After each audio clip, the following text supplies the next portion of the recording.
stuck behind the bin lorry. Shut up, dog. Dogs behind bars, worse. Gap. A nice man. He was very apologetic for holding me up. Anyway, you know what? I love the city, Chiang Mai. What I love more, equally more, is getting out of Chiang Mai. So that's what I'm doing. We are off camping. Camping / not camping, staying in a hotel.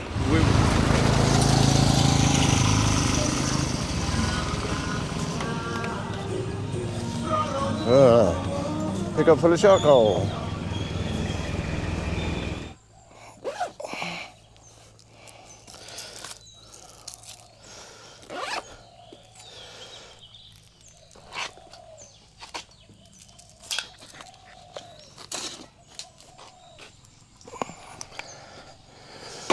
Breakfast. Breakfast.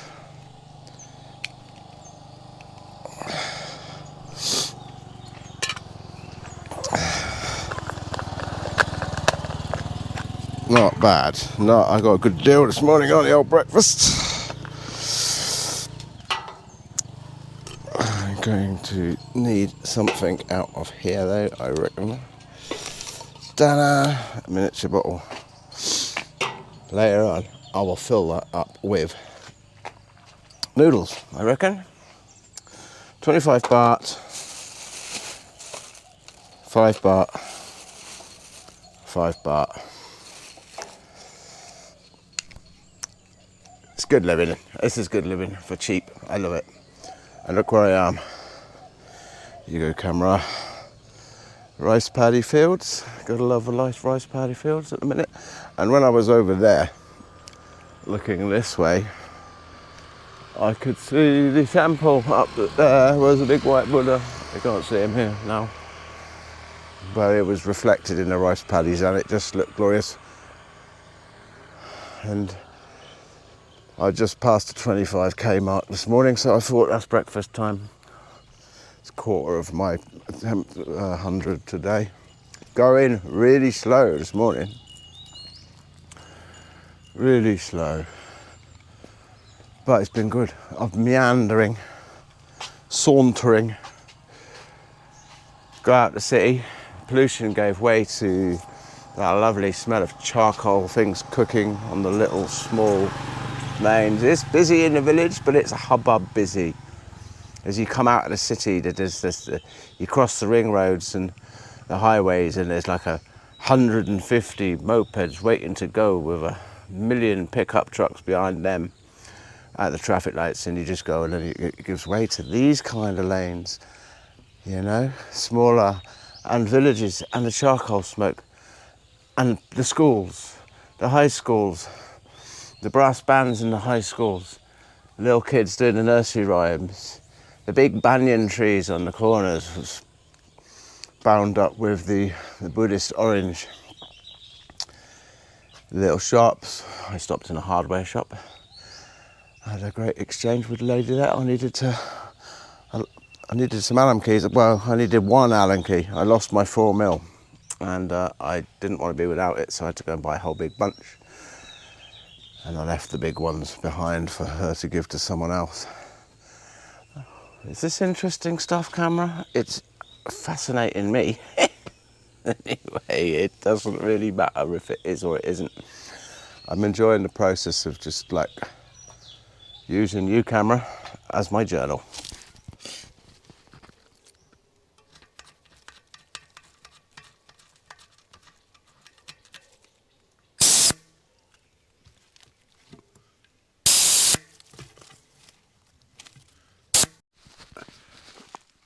Oh God, look at this surface. It's like it's been designed in a lab by scientists to be the perfect gravel surface. It definitely feels like the perfect surface for my bike. And these woods are also very welcome, because up there, sun, Out there it's midday heat. This is just kind of perfect. Pull into this road, this path, and you assume it's like a path. But look, it seems to be some kind of designed avenue. The way the bamboos and the trees are kind of planted, and also the yellow Buddhist ribbons around these big trees. So we have an avenue made of bamboos and trees with the yellow doodahs. So I guess what does that mean? Do I need to know? Well, I'm interested, and I think maybe it leads to a what? Maybe a little tiny what? Maybe it's a part of a meditation walk. Maybe there was a what? Maybe there's just monks living up here. I have met monks living in forests like this before. Anyway, we'll find out, innit? Yeah. I'm loving this word, so I'm going to talk about them again. Yeah, I was coming up over that reservoir, and it was like a really lovely tarmac road, asphalt road.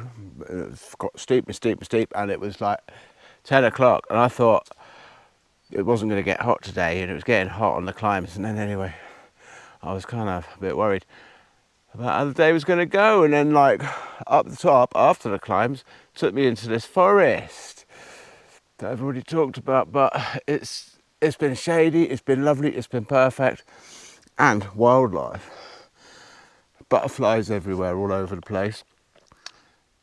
You know, the trees, and these creepers that just go up around the trees. I can't see one now. There's loads of them in all different like funky shapes, and loads of bamboo mixed in. And then they came thundering across the track. I say thundering, they were really nimble, really athletic. They basically were not macaques, what I'm well used to. They were definitely not macaques. They were kind of reddish, and they're just so athletic. And then, so I saw them, and they were real quick, and then there was this like tree down across my path. And then I guess they were the stragglers, came running across this bough of this tree that was crossing the path, and they look awesome. But still quick enough. I mean, I don't know my monkeys much. I think they might be gibbons. I'm going to look it up. Red they were. Anyway, exciting stuff. Monkeys in the forest, gibbons, butterflies. Amazing track. Single track. How does the map know? I mean, it's so clever, this map. I mean, this looks man-made, doesn't it?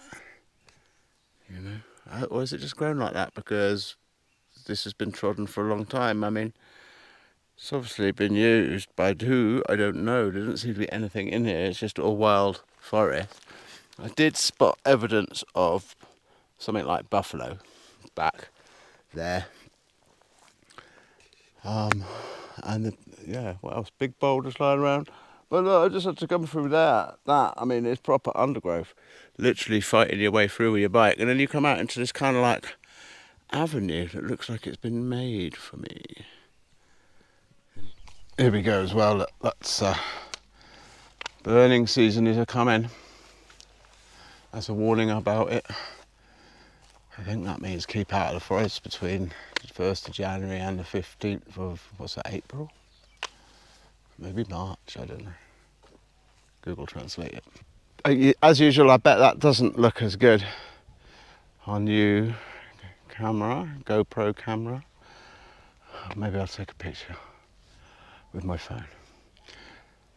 There's a highway that ran along that I was on, and I just decided to do the gravel route. It's longer.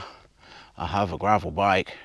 It's loads of these hills, like dip up in a straight line, but through bananas and mangoes. Sometimes it's concrete, sometimes it's gravel. Yeah, I just wanted to get the camera out because that view, it's just another one of the same. I'm trying to work out, is this still special? Is it not a bit boring? How many pictures of this have I got? But it is.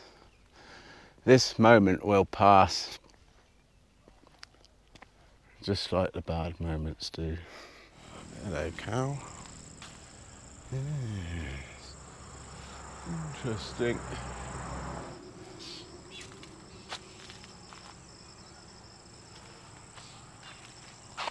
Today's ride has just been delightful. It's been excellent. Beautiful coming out of Chiang Mai. A steep climb showed me what, snapped me back into the room of what climbing's about. Short, steep climbs, but hot. Made me reevaluate what the weather and the times that I get up, etc. But then the woods on top, it was woods and it was like, there was some gradients, but nothing major, and it was single track for about 10 to 15k in the forest, and it was a great explore. I loved it. Then road for about 10k, then gravel tracks through mangoes all the way here. So the whole camping thing. I bought this tent with me. It's my bike packing tent. It fits on the bike. So does my sleeping mat, so does my sleeping bag, so does my ground sheet, and it's quite light, very cumbersome. And I'm in Thailand, and you don't, there's accommodation everywhere all the time, like this place. One of these costs 400 baht a night, it's about 9 quid. But I kind of have got the tent, and I've used it once, and it's great. And I kind of want to use it because I brought it all this way, and now I've got it strapped on bike, and it's cumbersome, and I don't want to resent it, so I'm turning it into this kind of exercising stubbornness that I'm going to carry it anyway, just in case I need it for this journey. Because there might be times in other places where I will want the tent, or need the tent, and it makes things possible that wouldn't be possible if you weren't carrying a tent, like going into the unknown, for example. But look at this.